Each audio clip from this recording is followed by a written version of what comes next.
Hello everyone, welcome to Hey Mummy, I'm Katie and today I'm going to tell you about what's going in my hospital bag. You have to forgive me today because I'm a bit out of breath. Once the baby's filling up to here, suddenly your lungs just don't have enough space and you get a bit panty. That's nice, isn't it? So, slippers. Easy slip-on slippers that you just put your feet straight into, that you don't have to bend over and try and, you know, pull the elastic around the back or anything like that. Always going to be handy. Dressing gown.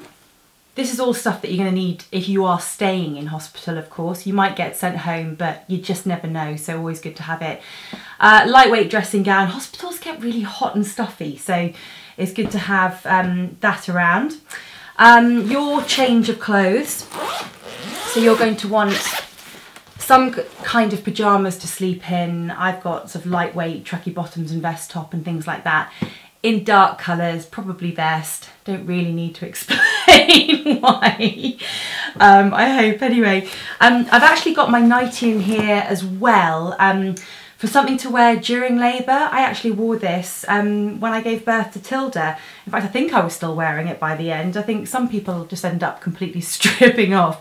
But if you want to be covered a little bit, it's good to have just an old nightie. Again, dark colours. Don't go for white. That's just going to look like a horror film.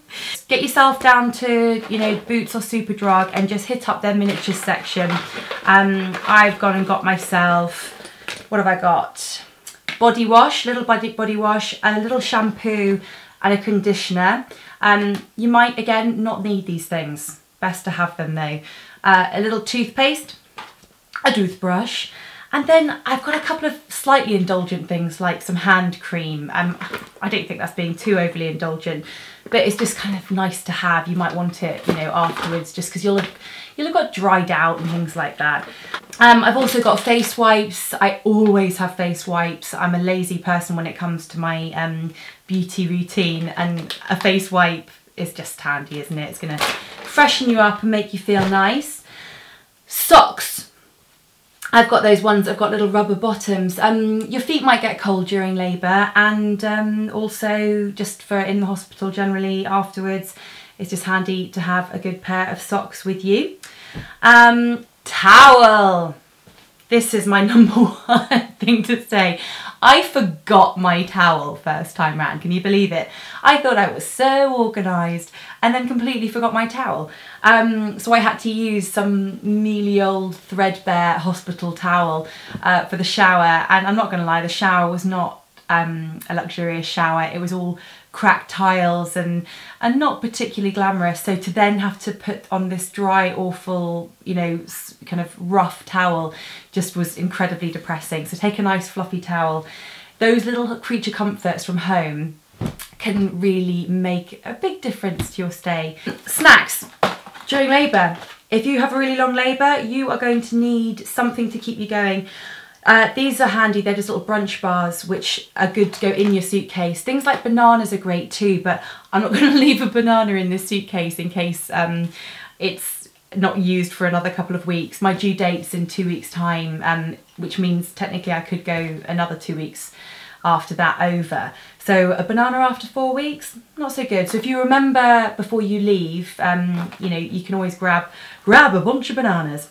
This is some almond oil. Now you might have, you might want to be massaged when you're during labour. My maternity ward does actually offer it, like that they've got essential oils and things like that. You might just not want anyone to touch you at all.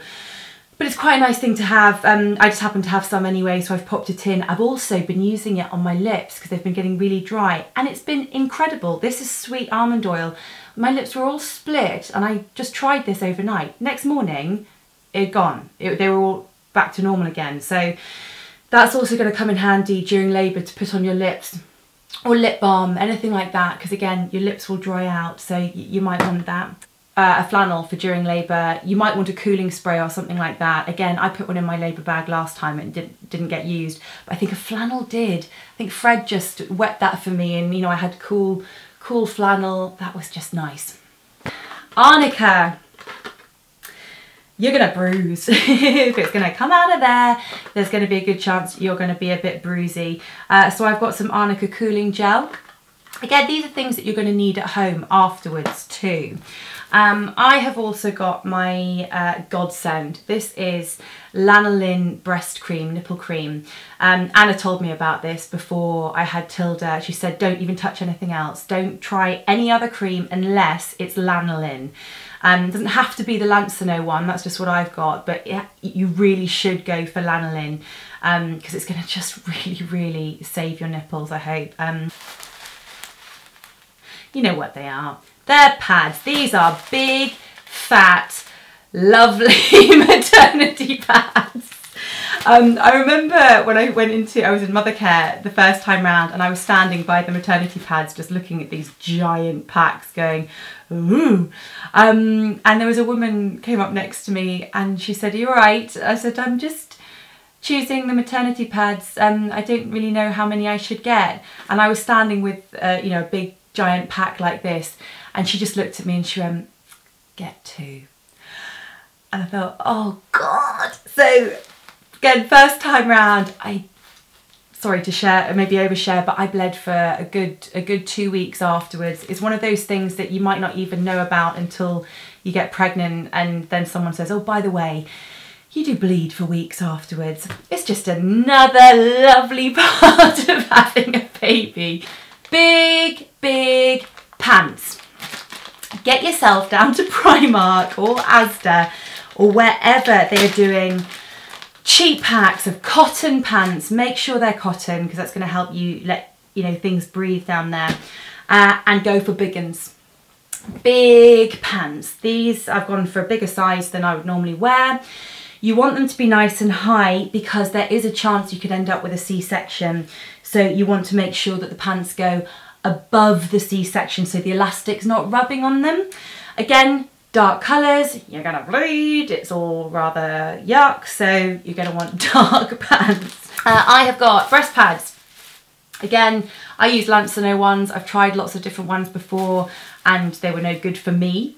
Lancino really work for me. I'm not sponsored by them, I just think that they're the best for me. They just go into your bra. Even if you're not going to breastfeed, you might need them at the beginning just for leakages and things like that.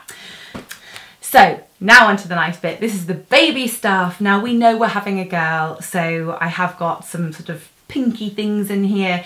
It's always good to have backups of just plain stuff, just in case they got it wrong. They might do.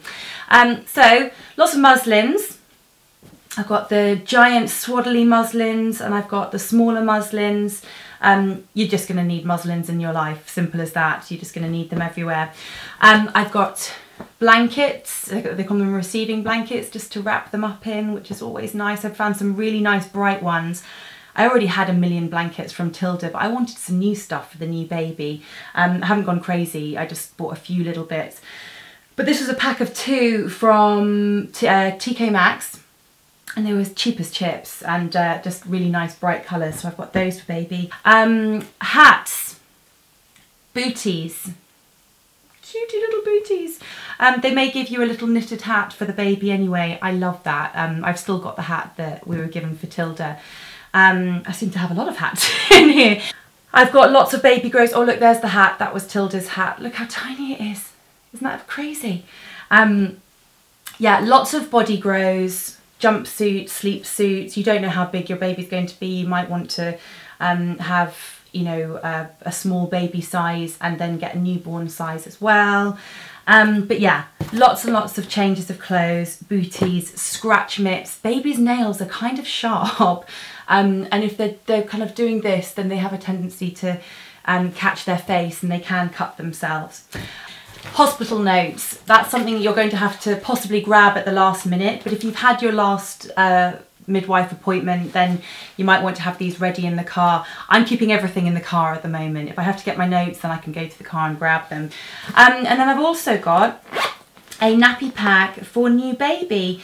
Now they will have nappies at the hospital, but obviously, you know, they're not going to be giving out packs and packs of nappies because, you know, funds and all that kind of thing.